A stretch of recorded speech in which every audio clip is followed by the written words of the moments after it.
Alrighty, here we go. This is a really interesting thing. I've got my good mate Brian here, and we were doing we were mucking around with the new scanner, which is over here tonight, and I was just doing some tests with it, and I got a really nice effect that I want to share with you. This is a great portrait method. I'll pop up on the screen now. Something similar to this I did at the Z board with my daughter Brittany. And what we're going to do is we want to create a ghostly effect. And the way we do that is we just do a normal portrait. So I'm set at F10 for 15 seconds. Brian is going to stand out there. I'm going to head out there. I'm going to hit him with the scanner.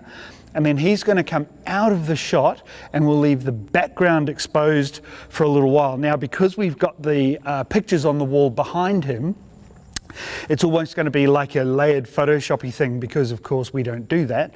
We do the real McCoy. And just like with all of our portraits, the most important thing is that I let Brian know when we're open, when I'm out there, and I'm going to put the light at him so he can get his saucy expression on, and then I'm going to give him clear instructions to move out. Alrighty, we'll give it a shot, see if we can't get it done in the first pop.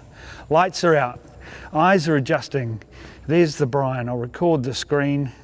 Brilliant. So F10 for 15 seconds. And the cool thing is I've got the fans going, so we're going to get a bit of a look at that. Alrighty, check the scanner's working. Okay, Brian, we are open and scanning. Alrighty, and if you come out now, beautiful, and we just wait, and now the background is exposing. And hopefully we get a nice, awesome portrait.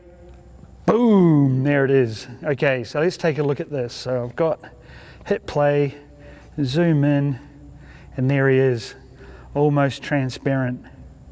Now, if I'm being super fussy, I would probably leave him in there for ever so slightly longer, but it's spot on. Look at that. Have a look, Brian. Come and have a peek, mate. That's you looking very ghostly. It's amazing. It's very good. All right, so I'll just flick the lights back on. So this is another great portrait technique for doing some ghostly stuff. When I have my nephew Harrison back tomorrow, we're going to do another similar thing to this. So there you go, the ghosty portrait. Thanks, Brian.